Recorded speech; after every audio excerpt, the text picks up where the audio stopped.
അതിരപ്പിള്ളി വൈശ്ശേരിയിൽ കാട്ടാനയുടെ ആക്രമണത്തിൽ 65 വയസ്സുകാരന് ദാരുണാന്ത്യം. അതിരപ്പിള്ളി പുല്ലേർക്കാട്ട് മോഹനനാണ് മരിച്ചത്. ഇന്ന് പുലർച്ചെ 2:30യോടെയായിരുന്നു സംഭവം.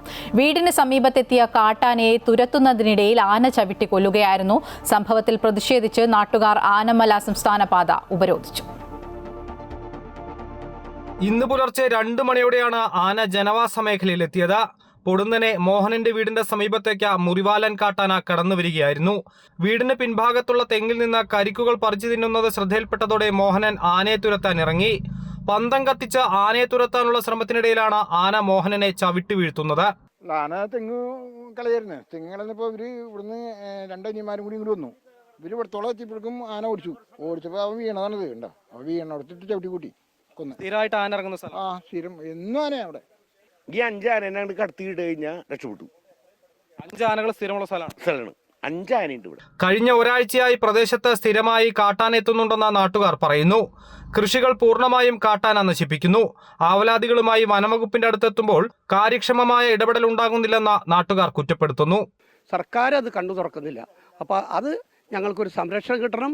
പ്ലാന്റേഷൻ കോർപ്പറേഷൻ ഒന്നും കൂടി ഉണർന്ന് അവിടുത്തെ റോഡായാലും അവിടെ ഫെൻസിങ് കിട്ടോ അല്ലെങ്കിൽ ട്രെഞ്ച് സംവിധാനത്തിലോ ഏത് മാർഗങ്ങളോ അവർക്ക് കഴിക്കാനുള്ള ആഹാരത്തിന് വേണ്ടിയിട്ടാണ് ആനകൾ വരുന്നത്. നമ്മൾ മൃഗങ്ങളെ അങ്ങനെ കൂടുതൽ കുറ്റം പറഞ്ഞിട്ട് കാര്യമില്ല. സംഭവത്തിൽ പ്രതിഷേധിച്ച നാട്ടുകാർ ആനമല അന്തർ സംസ്ഥാന പാത ഉപരോധിച്ചു. സനീഷ് കുമാർ ജോസഫ് MLA ഉപരോധ സമരത്തിൽ പങ്കാളിയായി. വനംവകുപ്പിലെ ഉന്നത ഉദ്യോഗസ്ഥരുമായി MLA സംസാരിക്കുകയും വിഷയത്തിന് ശാശ്വത പരിഹാരം കാണുമെന്നും വനംവകുപ്പ് മന്ത്രി നേരിട്ട് സംഭവസ്ഥലം സന്ദർശിക്കുമെന്നും ഉറപ്പ് ലഭിച്ചതോടെയാണ് പ്രതിഷേധം അവസാനിപ്പിച്ചത്.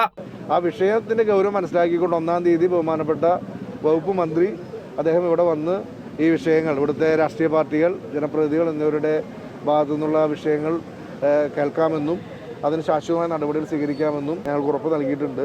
മോഹനനെ കൊലപ്പെടുത്തിയ ആനയെ റീലൊക്കേറ്റ് ചെയ്യാൻ തീരുമാനിച്ചു. ഫെൻസിംഗുമായി ബന്ധപ്പെട്ട തകരാറുകൾ പരിഹരിക്കുമെന്നും 1-ാം തീയതി വനം മന്ത്രിയുടെ നേതൃത്വത്തിൽ ചാലക്കുടിയിൽ പ്രത്യേക യോഗം ചേരാനും തീരുമാനിച്ചിട്ടുണ്ട്. അമൃത ന്യൂസ്, തൃശൂർ.